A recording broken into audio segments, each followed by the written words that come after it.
There's a moment when a boy realizes life is more than just friends.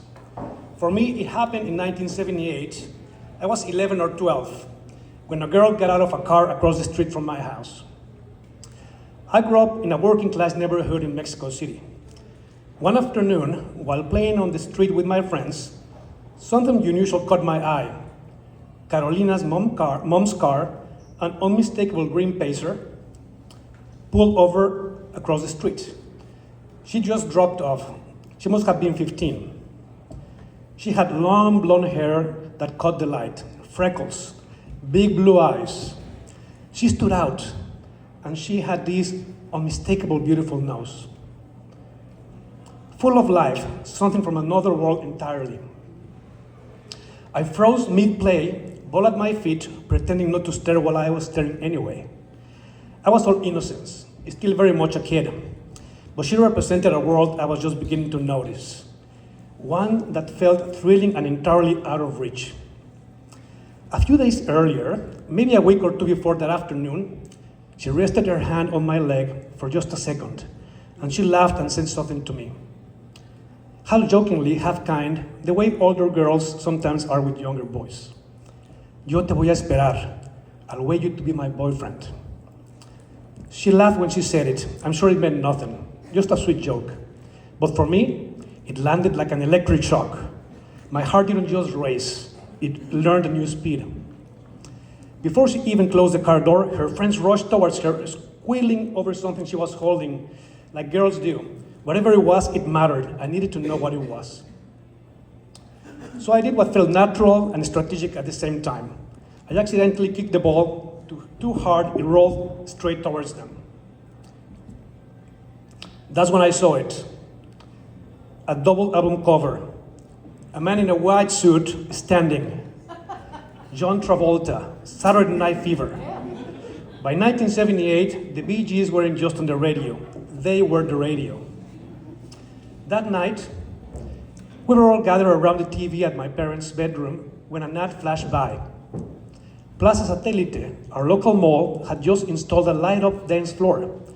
The same glowing squares, the same geometry, exactly like the one on the album cover I saw that afternoon. Disco wasn't just a trend, it was taking over the world. The next afternoon, after homework, I headed outside. My friends and I were just sitting on the sidewalk deciding what to do.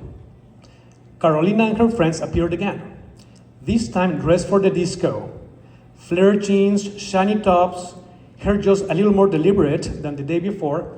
They were shimmering with excitement. Then the impossible happened. She turned to me and said, "We're going to Plaza. Want to come?" Time froze. My heart stopped. Was this real? Before I could answer, she laughed, jumped into her mom's car, and sped off with her friends. Fueled by hope and foolish courage, I ran inside and found my mom. "Mom, can you take me to Plaza Satélite now?" I didn't explain why, not really. I just said they've opened a new dance floor. It was supposed to be very cool. Everyone was talking about it. She looked at me in a way that only a mother can, half amused, half unconvinced. "You? Dance?"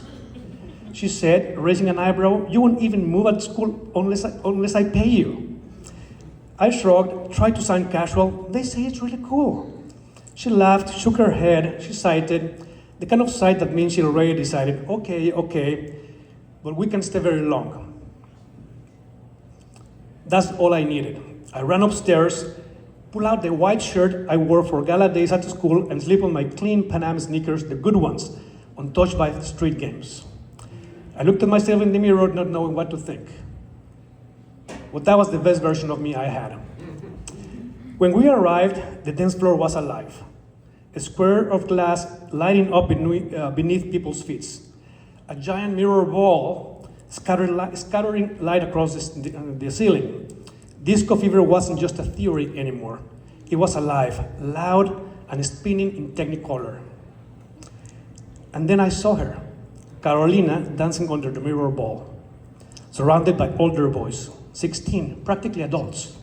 She moved as she belonged there, glowing with the effortless confidence of someone already at home in a world I was only just learning to imagine. So my mom nudged, "Are you going to dance?" Of course not. Not then. Not here with everyone watching. She left to do some shopping, promising to be back in an hour. The music kept going without her. The lights kept pulsing. I stood at the edge of the dance floor, half in shadow, half longing, completely invisible, except to myself. I kept telling my feet to move, just one step, then the other. They didn't listen. Time stalled. The beat kept moving, but it arrived late, like it had to travel through water to reach me. The room lost its edges, faces softened, colors separated and drifted. And then Carolina looked up. Not quickly, not searching, just enough. She found me. Our eyes met, and everything else slipped away. The crowd thinned into shadows.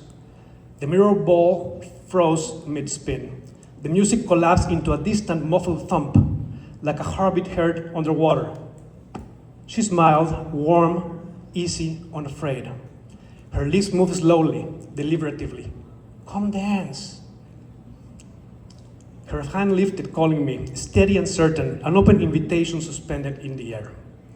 I wanted to, God, I really wanted to, but then my chest tightened. My heart slammed so hard it felt audible, like it might give me away.